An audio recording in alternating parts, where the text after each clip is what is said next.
Sorted out. Pause. All There right. you go. Okay. Okay, over to you, David.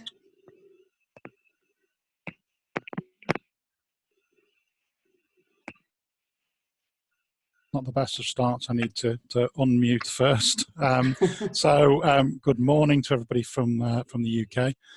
Good morning to those our friends from the European Aerospace Cluster Partnership that I know have joined from Europe. I'm going to start the presentation today by a brief introduction to what I'm doing now with Aerospace Consulting, my own business. I'm going to give a bit of an industry update on what I see happening within the civil aerospace sector, hopefully for about 20 minutes. I'm going to stop then and do a bit of a Q&A for 10 minutes, because I'm sure there'll be some discussion around where we are at the moment. After that Q&A, I'm then going to give a overview of my knowledge and experience of risk and opportunities management, largely based on the work that I've done in terms of assessing and working with companies to improve in those areas. And I think risk and opportunities management is a real key capability at the moment in these difficult times, and we'll do a Q&A after that as well. What I would encourage you to do as we go along, because it's difficult to do these types of presentations in an informal way. You know, often if I was standing up in front of you all, I'd encourage you to ask questions as we went along, but that's quite difficult on these sessions. But it's also important that you try and remember those questions. So please use the group chat to make comments, to maybe record any questions that you might have. There's lots and lots of very knowledgeable people on this event, and they might be able to answer the question in that group chat better than I can. But use it. It's a really good interactive tool during the session. Okay, so I'll start in terms of aerospace consulting. So I left the Northwest Aerospace Alliance at the end of January. Sharon replaced me as chief executive. I set up my own company called Aerospace Consulting.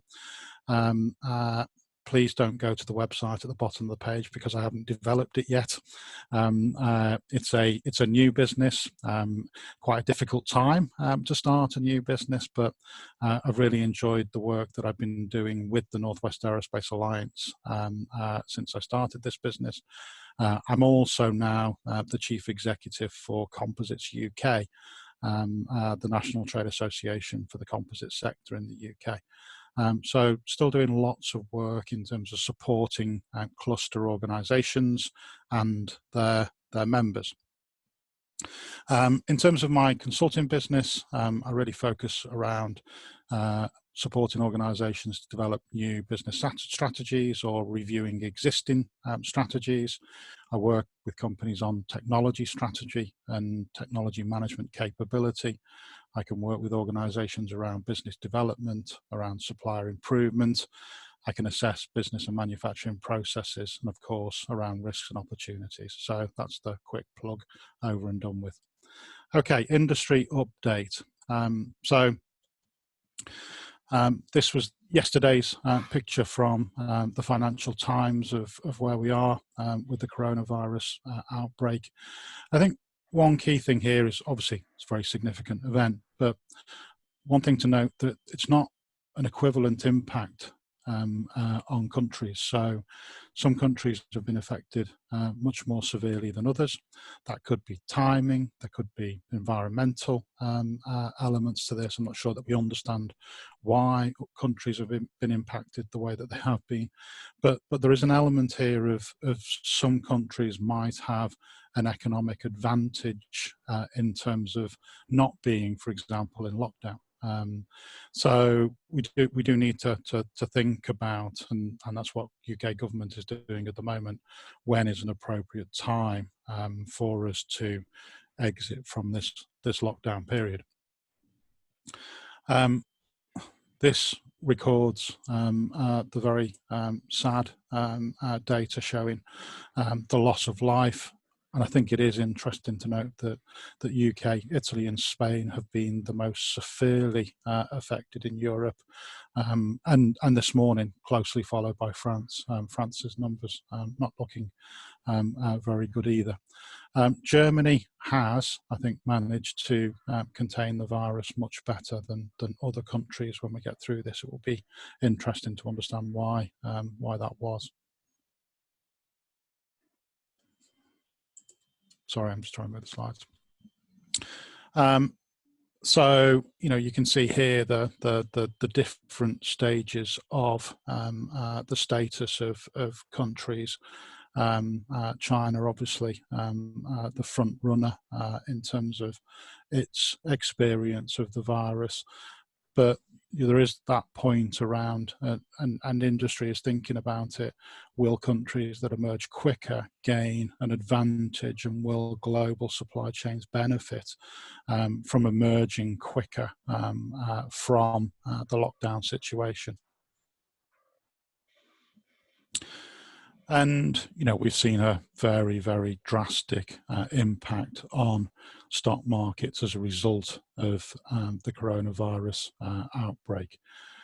We've seen the Nikkei, the Dow Jones, the FTSE, but all of the world stock markets have pretty much followed the significant decline between 15 and 25% of economies.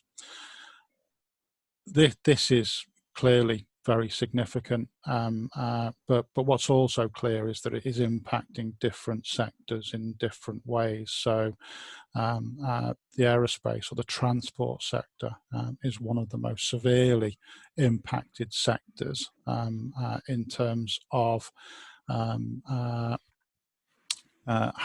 the coronavirus has impacted the work that we do.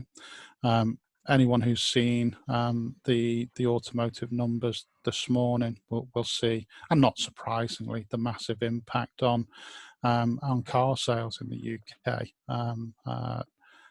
Very significant 99% fall in sales, but so it is clearly impacting some sectors far more than others. Try to understand that. I just had a look at the share prices of some of the companies that we often talk about the primes and OEMs. So Rolls-Royce has lost in the region of 60% of its share price. In a similar way, Airbus has lost 60% of its share price since the start of the year. That's not very different to other companies. Safran has fallen 47% since the start of the year. Boeing's has fallen 60%, similar to Airbus. But they're very, very significant drops in the value of these organisations. What's interesting to compare civil to military, BAE Systems has fallen 15% since the start of the year. Lockheed Martin's only fallen 2.5% since the start of the year.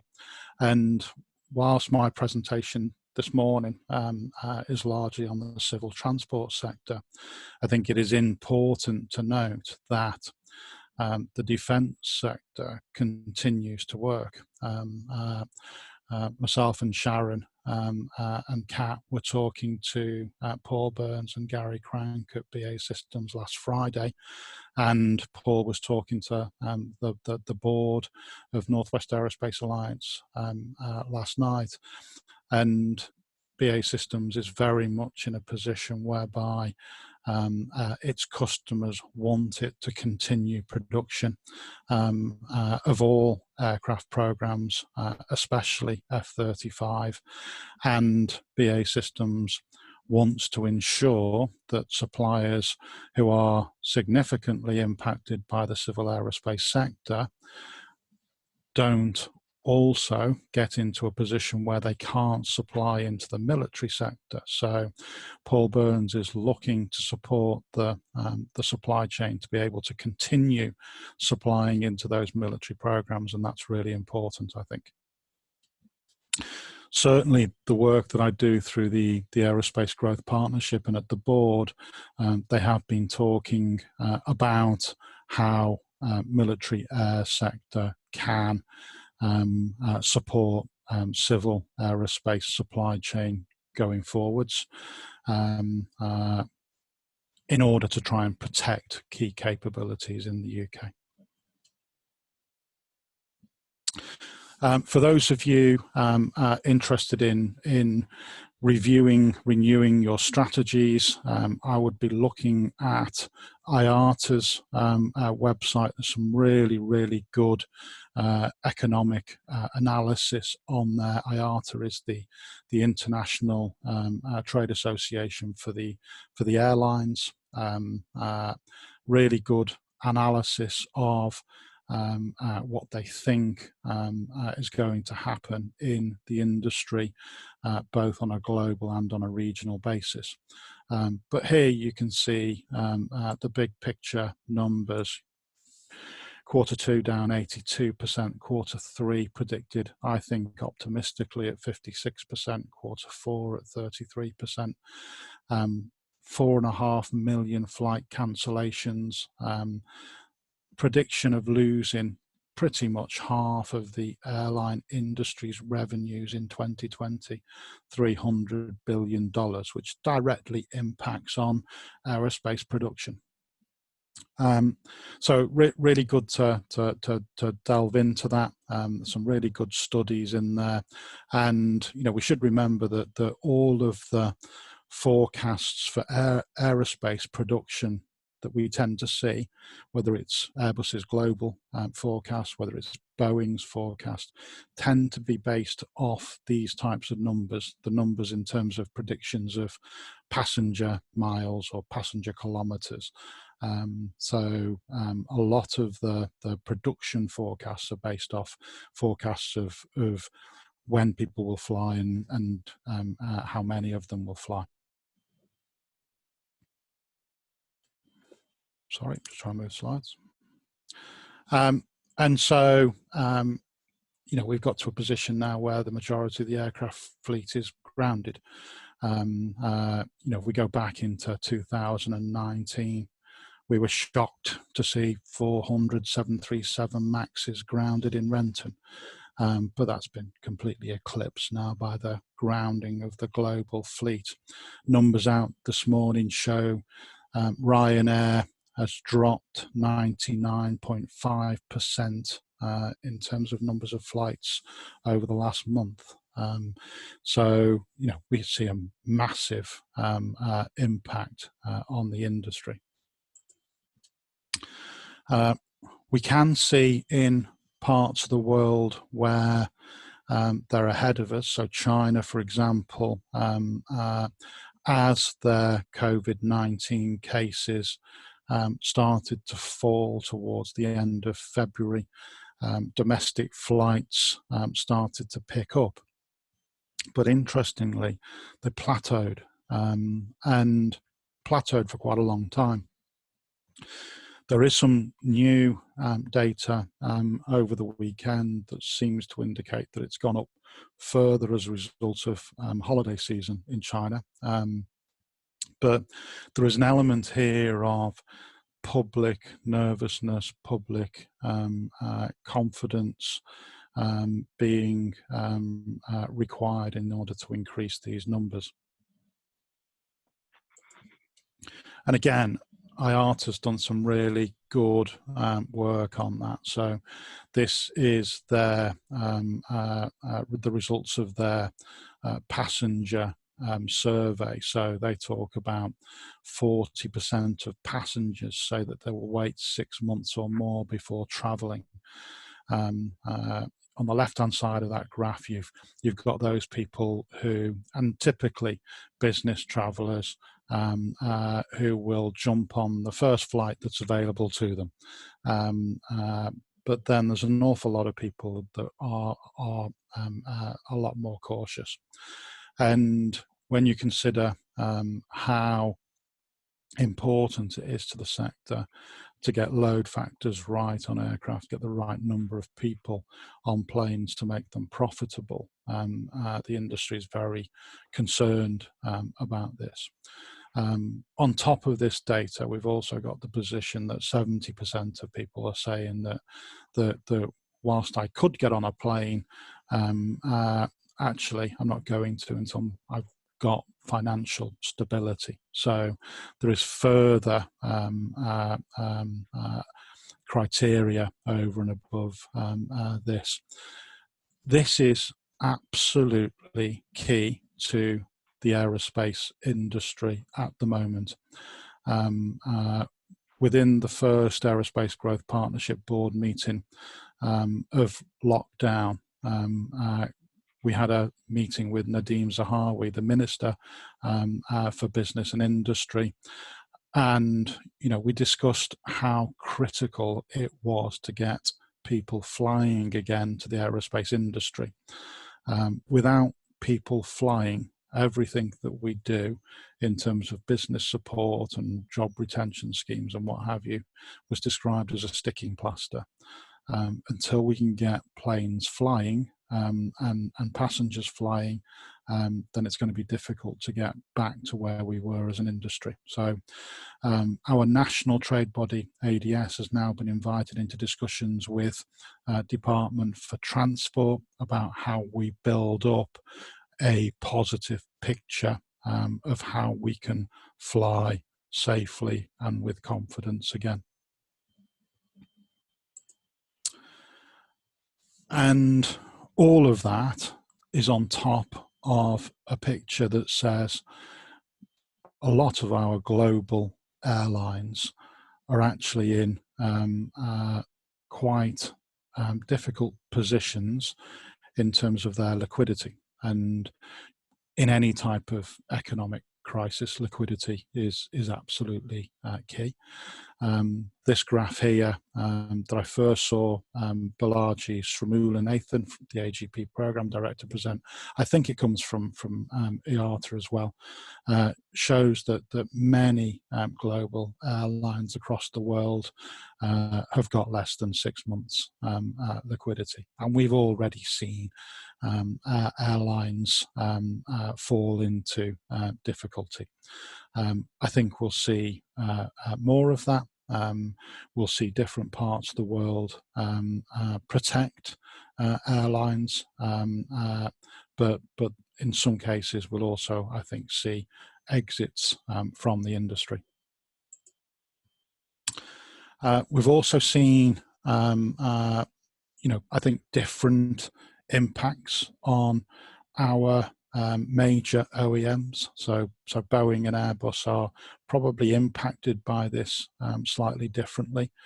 Boeing pulled out of the deal with Embraer. I think that's interesting, but certainly there is concern from major industry leaders at the moment that this particular crisis actually provides the likes of China with an opportunity to buy significant elements of capability around the world that it maybe wouldn't have had the opportunity to do so during better times.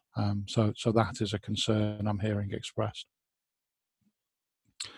From an Airbus perspective in the UK, last week we heard news of 3,000 staff at the Broughton site, where I started my career, being furloughed. We've heard similar news in Toulouse. I think what's interesting there is Guillaume Faury, the Airbus chief executive, talked about Airbus bleeding cash, but also the scenarios that the industry are planning for could actually get worse yet. We've seen announcements about potential impacts on jobs with organisations like Rolls-Royce. General Electric came out this morning with potential job impacts. So we are seeing the possible resizing and reshaping of an industry. This graph is being used quite often as the sort of baseline for scenario planning at the moment. Again, it comes from IATA. This shows the massive fall in demand for air travel, bottoming out by the end of quarter 2, but then flying restarting in quarter 3, demand recovering by 50%, but still 30% lower than the RPK demand in 2019. So RPK is this measure of passenger kilometres, a measure of the number of people flying and how far they're flying. And what you can see on here is, a view of the global level of recession, and there are numbers between sort of 3 and 10% for that. But this chart has given people a view that aircraft programs will bounce back to 70% of pre-crisis production levels. So a 30% fall in production, which is what we've tended to hear from certainly the UK primes and tier 1s. In the last Aerospace Growth Partnership Board meeting last week, Tom Williams, the ex-Chief Operating Officer for Airbus, was brought in, and I think Tom is going to head up a UK supply chain task force, which looks at how do we protect the supply chain. And Tom was asked to present on a range of different scenarios, and some of you may have seen some of those scenarios previously. It's typically been 3 scenarios presented, a sort of good, bad and ugly. Tom skipped the good, skipped the bad, went straight to the ugly on the basis that at the moment was the most realistic view of where we were. After a bit of discussion, we sort of probably manoeuvred to between the bad and the ugly. And following that meeting, I decided I'd pull my own slide together to try to present where I think we got to in that discussion. So what you can see on this slide is I'm using the IATA baseline to get down to the position at the end of quarter 2. I don't think there's going to be a rapid restart. I think we might see domestic travel restarting for a while. So internal flights, regional aircraft. As we gain more confidence, I can then see international flights starting to build. The view that I've followed here from the AGP is coming back to something like 60% pre-crisis levels, and then it taking quite a long time to get back to where we were to 2019 production. So based on the fact that airlines have lost an awful lot of money, so they're going to continue using the existing fleet for longer if they can. We've got very low fuel prices, so the demand for more efficient aircraft and engines is going to be less than it was previously. So again, more incentive for those airlines that are still flying 25-year-old 757s, 767s. They'll keep flying those probably until they come up to their C checks, and then they'll probably be retired from the industry. But there'll be an element of sweating the existing assets to try and make up for over $300 billion worth of lost revenue. I've put the UK recession on here. So lots of commentators, analysts are looking at something like a 14% fall in GDP, could even be higher than that. Tom Williams talked about his view of when he thought single aisle and wide body would return to 2019 production levels. He described 2025 for single aisle, 2027 for wide body. And that difference is because of the number of wide body aircraft that have been sold around the world prior to 2019. So there were a lot of A350, 787 sales that we always felt was going to impact on future markets. So there is an element here of we're probably going to scale back to 60% of pre-crisis levels. I think that there's a strong feeling that the companies are going to have to be really competitive to remain in that marketplace.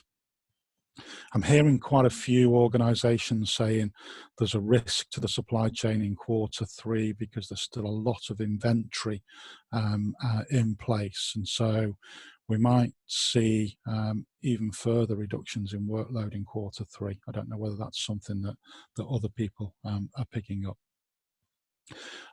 Now, please note, this is my view. It's based on a range of scenarios that I've seen presented by different organisations. I think you should be looking at stuff that's being developed by organisations like IATA, ADS, our national trade body, Aerospace Growth Partnership, people like Oxford Economics.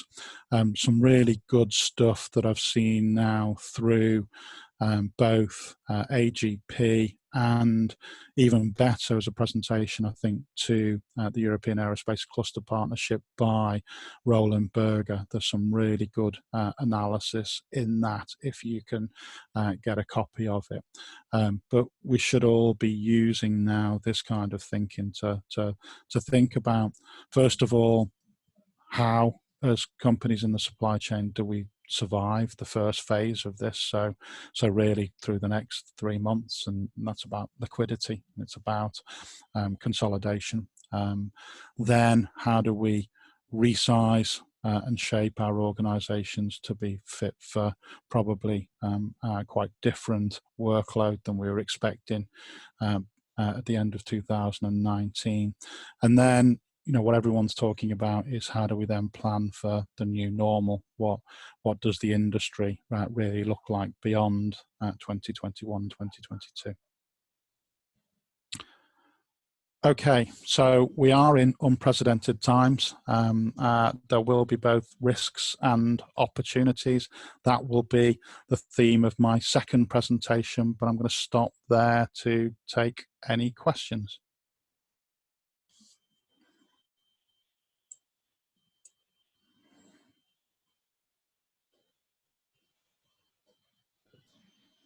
If anyone has any questions, you will need to unmute your microphone.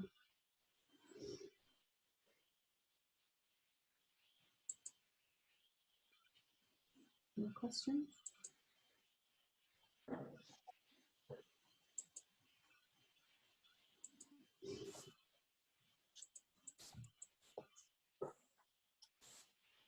Don't seem to have any questions, David.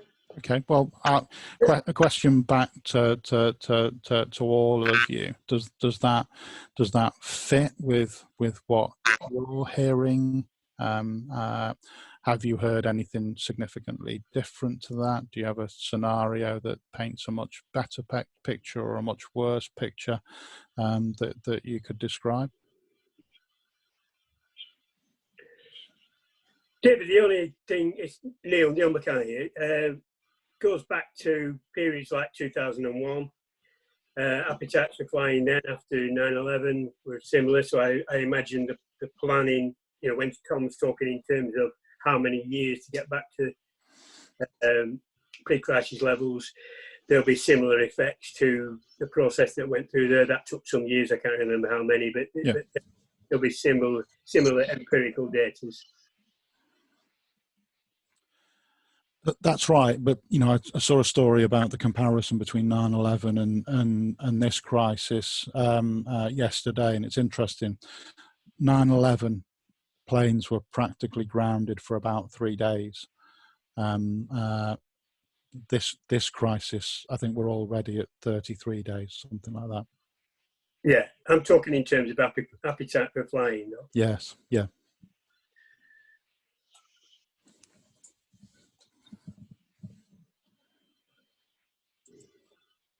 Okay, David, I don't think we've got any further questions at this stage. Okay, so I'll move on then in terms of risk and opportunities management. So I brought together this presentation really based on my knowledge and experience from working with lots of aerospace and defence companies, and I think risk and opportunities management is something that we all recognise as being an important skill set and capability within the sector. I've been fortunate to work with some great people who've helped me, sometimes train me, to assess and help improve businesses and in this area. So, you know, people like Martin Wright, ex-chief executive of NWAA, Marcus Wood, who I think supported me on my first business assessment. John Worley, the chief exec of Aerospace Wales. I did a lot of business assessments with John and with John Gregson and out in Canada with John. Lots and lots of work that I did with Ian Blades, and I learned a lot from him. More recently, Andy Spence from SMMT Industry Forum, who's trained me in terms of the new National Manufacturing Competitiveness Levels Assessment. Worked on those with Steve Anderstein as well, and learned a lot from Steve in terms of procurement and supply chain, and then also, of course, from Neil Mackay, chairman of NWAA, across a range of programs. So I've been quite fortunate to work with a lot of companies and work with some really good people.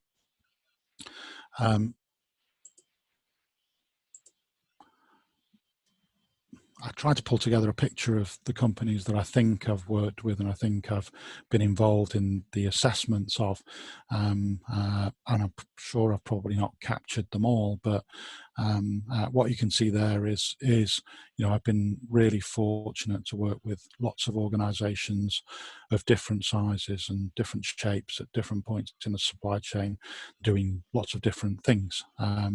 So whenever you do anything like that, you always find lots and lots of really good practice, and what I tried to do in this presentation is pull some of that together. I've also been fortunate to work with lots of companies to help improve their supply chains, and there's a selection on there, but then also worked with many international organisations on supply chain development from Spain, from Canada, Mexico, from India, and across Europe. So again, the presentation is based on all of that collective knowledge and experience. So let's get into risks and opportunities management. So how do we describe risks? When I'm working with companies, I often encounter businesses with simple risk registers, which can be perfectly acceptable, but often with poorly defined statements. So I can be looking at risk registers that say things like lack of test pieces, or can't make parts, machine not working, deterioration in employee morale, or project alpha may be late. And first thing to be thinking about is do these statements really describe the risks that we face? So we look in this case here, the first two are actually statements and not risks.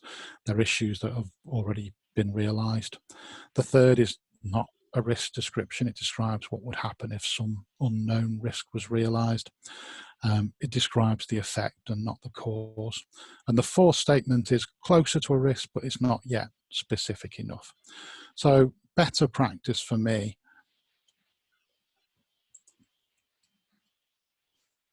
is when we can describe risks really well.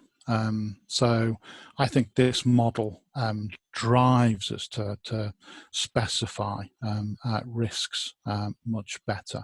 So a model that says there is a risk that forces me to write a statement. So thinking back to the four examples previously. So there is a risk that we're unable to complete the product testing and validation phase, caused by a lack of test pieces due to material shortages, resulting in a 6-month delay to product launch, with a potential consequence of loss of £300,000 in revenues.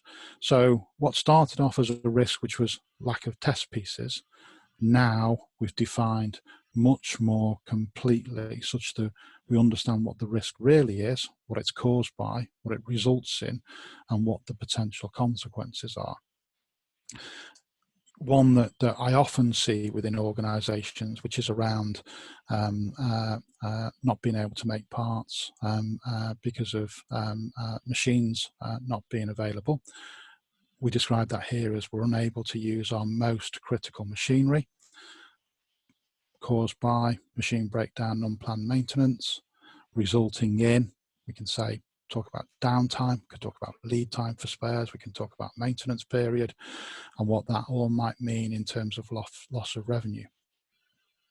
And I won't go through all of them, but you get the impression of how we build up that description of the risk that we face and its consequences. Then, how do we measure risks?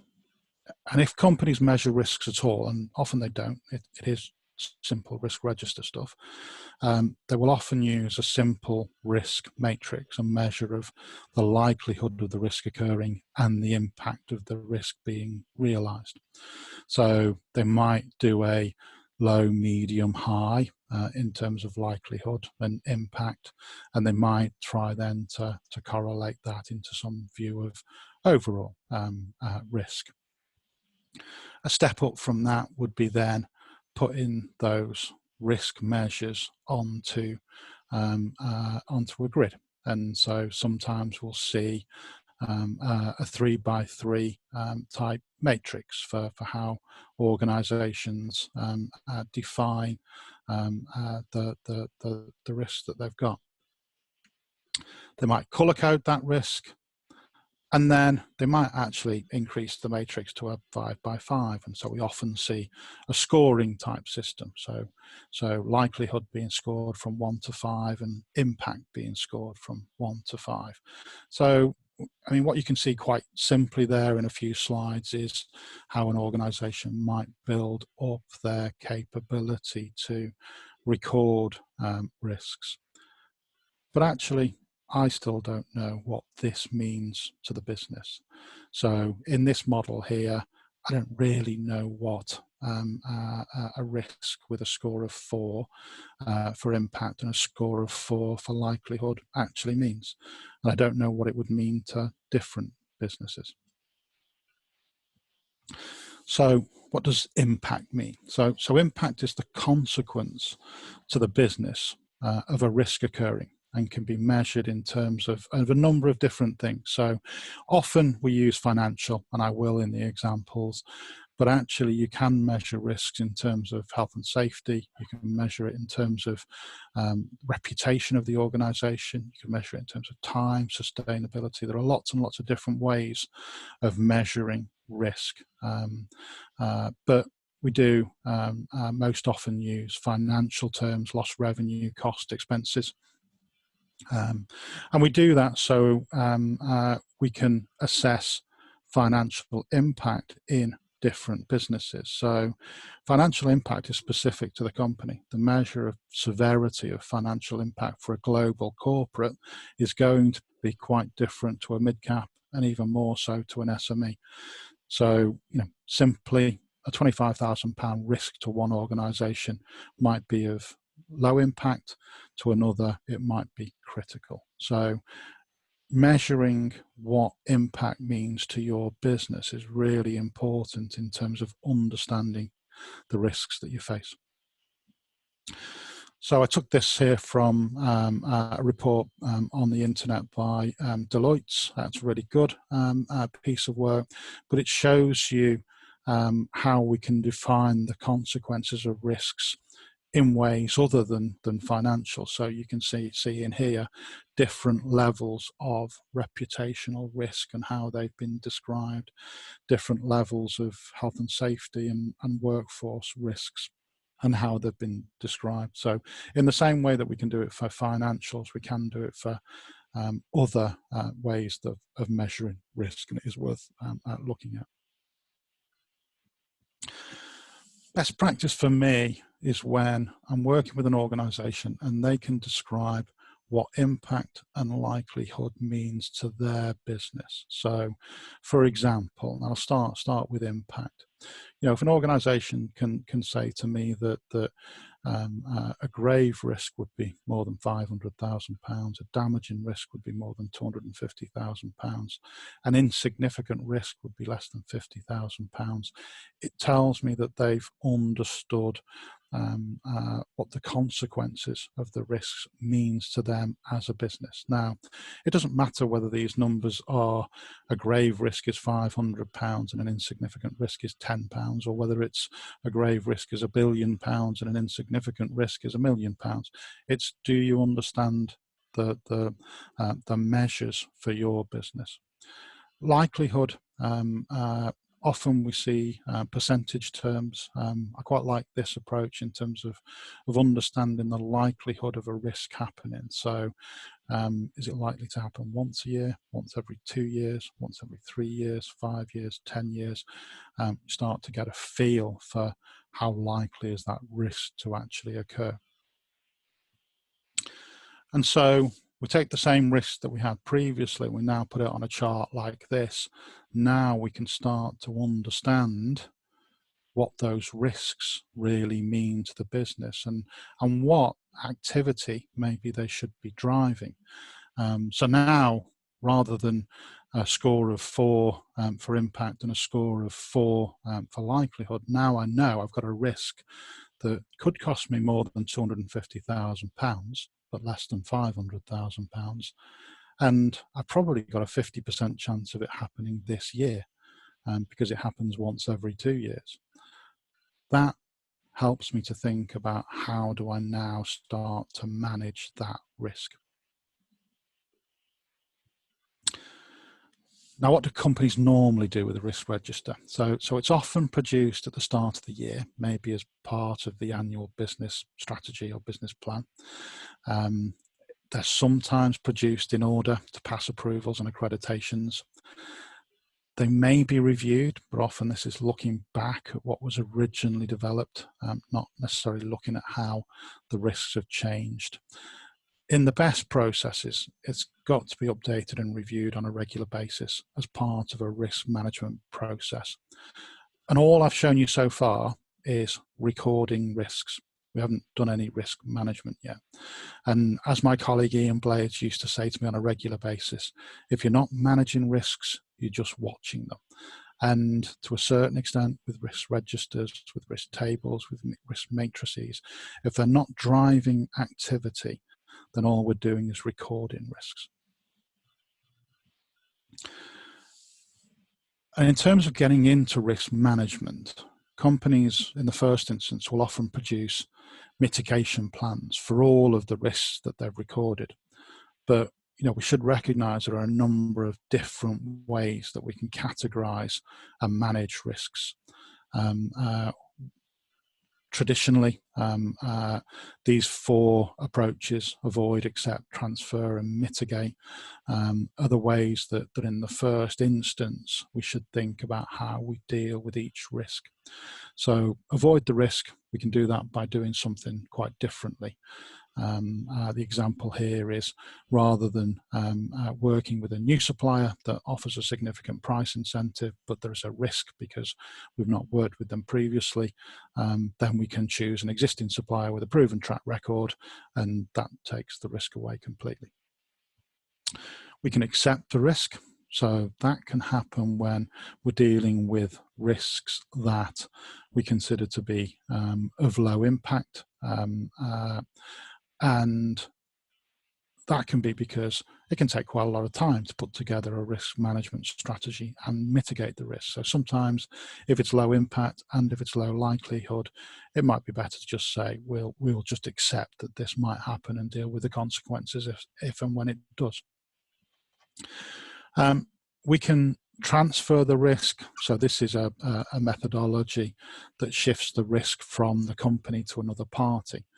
A classic example of that is the purchase of insurance. So the risk is transferred from the company to the insurer. I've seen strategies around this where organisations try to pass the risk to third parties. I've never been particularly convinced that that's achievable, but certainly the insurance approach, and there's a financial cost to that, does work. And then finally, we can mitigate the risk. So we can invest resources into reducing the likelihood of the risk occurring and or the impact of the risk. So let's go back to the four risks that we started with.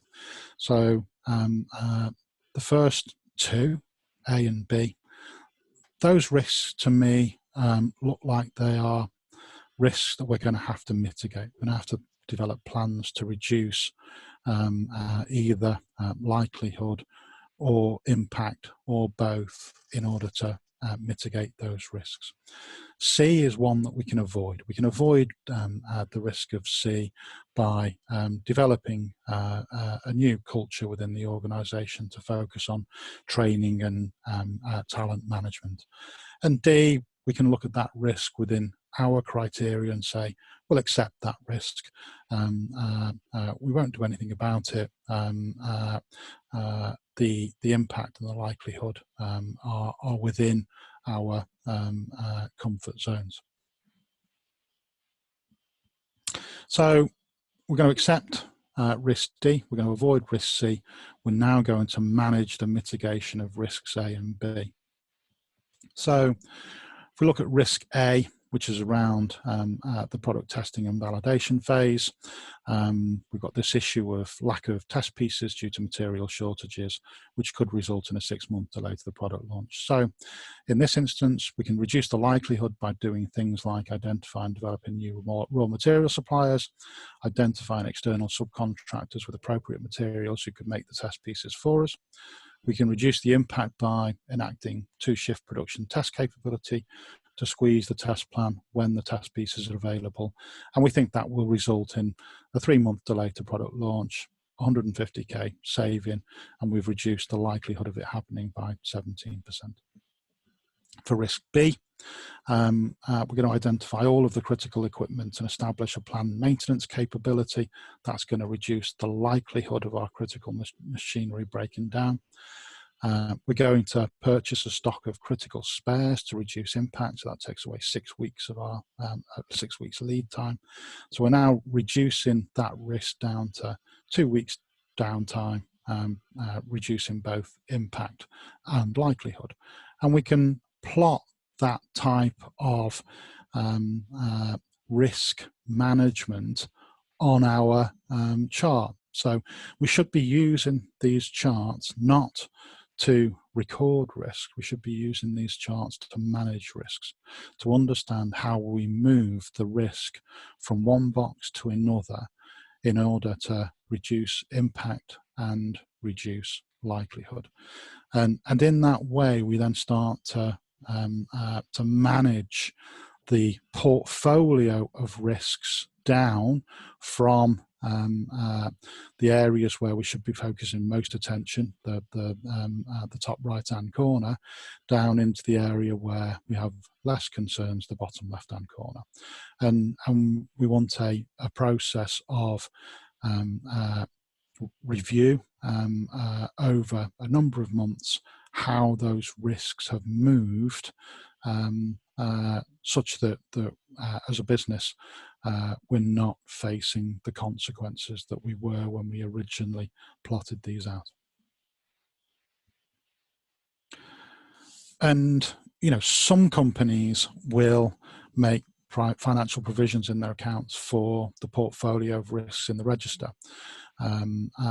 So this is the next level in terms of actually putting money aside for the consequences of the risks, and that's often done by multiplying the likelihood and the impact.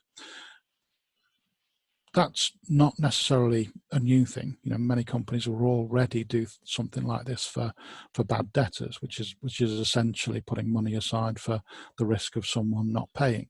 But it's taking that approach to all of the risks that we face. And many organisations do this. What did happen in some companies was that we started to see imbalances in accounts. So we're capturing all of the risks, but we're not capturing all of the opportunities.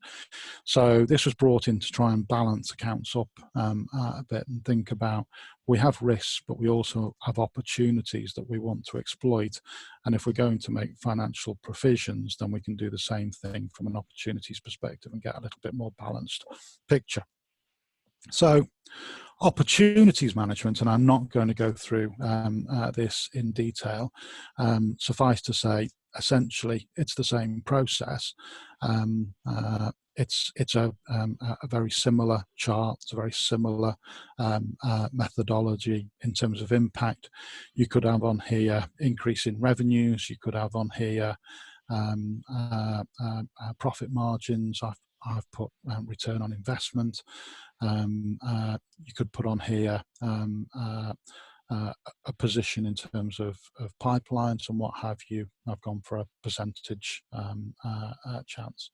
So again, it's a very similar matrix, and the idea being that when you bring the two together from a risk and opportunities perspective, you start to see the full picture of the risks and opportunities across your business. And organizations then talk about where your focus of attention should be. Obviously that arrow covering off all of those reds, both from the risk side, mitigating, managing the consequences of the business down, and on the right hand side, trying to make sure that all of your opportunities end up in those high impact, high likelihood areas. And if I saw all of that within a business that I was working with, maybe doing an assessment of, that would give me a lot of confidence that the organisation had a good capability in terms of risk and opportunities management, not just in terms of recording risks. And that's my time up. Any questions for David?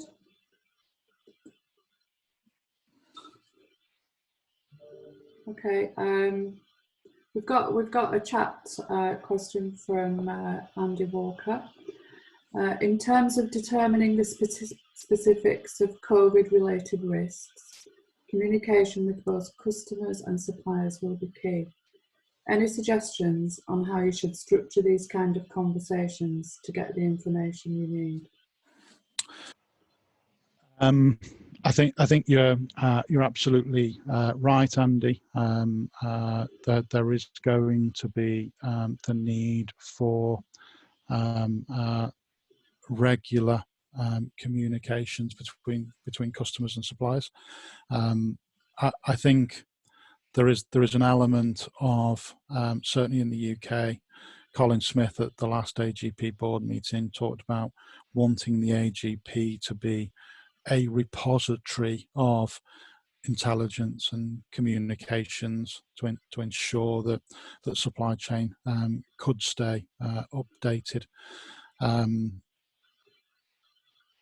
What I would say is that I've heard government officials say a number of times to organisations, companies in the UK in receipt of public money to support their organisations through these difficult times, to say to them, we expect you to help and support your supply chain. So I hope we're going to see that. David, would that support their supply chain include days to pay? Because I'm getting comments from lots of members where some customers are taking way over the invoice days to pay. And that's not just NWAA. That's across the country. People are hearing that same thing. That has been, it was raised by the Department for Business officials in the Aerospace Growth Partnership Board meeting last week. We can't be sitting in there talking about the importance of liquidity in the supply chain whilst customers are extending payment terms and often doing so unilaterally. Okay, thank you. Any further questions for David? Okay, we've got a very quiet audience. It is very quiet, David. isn't it, today? Sharon, it's Gordon. Just a thought, just to make everybody aware of the NWA survey on sustainment and recovery issues that we've just opened. And if people haven't already received an invitation, that'll appear on our website and social media shortly. And that's one way of capturing some of the experiences and outlooks that people may have about this COVID-19 issue. Excellent, thank you, Gordon. I know Andy Spence is on. Andy, is there anything that you would have liked to have seen from risks and opportunities management perspective? No, I think generally I'm fairly comfortable with that. I think always for me, one of the things I also sometimes try and think about with is very much thinking about the triggers for people. So if we have got risk, how are we going to look for when they're coming to fruition? If that makes kind of sense. Yeah. Particularly in a more of a project environment. When I think about construction projects, it always seems to be a surprise to people when the steels don't actually turn up on site. Whereas actually it's thinking, well, what can we see as sort of the intermediate trigger points that may help us know it's coming. But other than that, I think the key thing for me that you alluded to as well is it's a live document. Yes. Rather than just part of the sort of the quality management system that we stick in front of a QMS as part of the policy and then don't really refresh on a regular basis.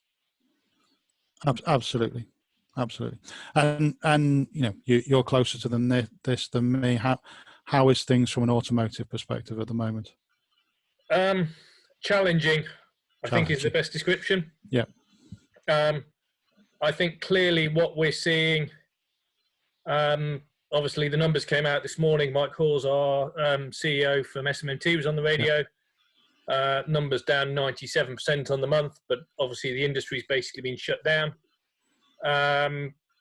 What we're seeing now is the plans just starting to come to fruition for restarting plants. Obviously JLR have announced restarts, Nissan's announced. And I think everybody is currently going through the stage of working out how best to do that whilst maintaining obviously the social distancing guidelines, etc. Yeah. And from a personal perspective, I think one of the things that's going to be key, and we're certainly picking up on, is obviously people are going to be trying to work out how to manage flexibly with social distancing, and thinking very hard about things like standard work. So using some of those standard work sort of processes and documents to help, rather than just sort of saying arbitrarily, right, we're just going to lay things out and then try to use the standard work knowledge people have to think, well, actually, how do we optimize flexibility? How do we get the most out of our shifts, etc.? Now, a lot of the manufacturers will do that themselves and drive it. Others will be trying to figure that through. I think the other thing that obviously the joint program we have between NMCL in automotive and SC21 competitiveness and growth, I suspect as companies who are involved in those programs come back on stream, there'll be obviously some requirement. People will be looking to say, well, actually, how do we make best use? So even where people have gone through projects and assessments, there'll probably be some revamping required. Absolutely. We have a user group meeting of our NMCL companies tomorrow afternoon, and we're going to be asking them, you know, what type of support do you think you will need going forwards? What particular areas of support do you think will be priorities, because things have changed? Andy, in terms of the automotive sector, if there's a need for companies to start to diversify in order to try to maintain workloads, which sectors do you think they will move towards? Good question. If I'm perfectly candid, I'm probably not close enough to answer the question with much authority. Okay. From an automotive side.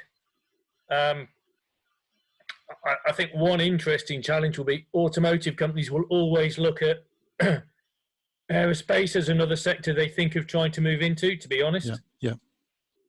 I think probably further down the supply chain there will be more diversification in place already. Yes. Yeah. I mean, we typically see that in tiers 3 and 4. Yeah, I think the difficulty in auto is probably that at the top levels of some of the tier ones obviously have got multiple divisions in different sectors. Others are more single sector and potentially with quite heavy reliances on some of the key players. Yeah. I think obviously what we don't have in aerospace, probably one of the things that has helped is obviously where companies are in aerospace and defence, that side has held up potentially. And I think that's one of the current challenges for automotive firms.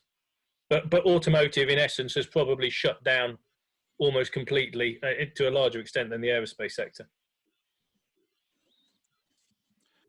I don't know if that kind of gives a very simplistic view. Well, it's where we are. It's where, you know, we're starting to think about what those SMEs might be able to fill their factories with if aerospace is going to be significantly down, and Sharon is starting to talk to other trade associations about the opportunities in terms of diversification, but obviously, you know, lots of sectors are in difficult positions at the moment.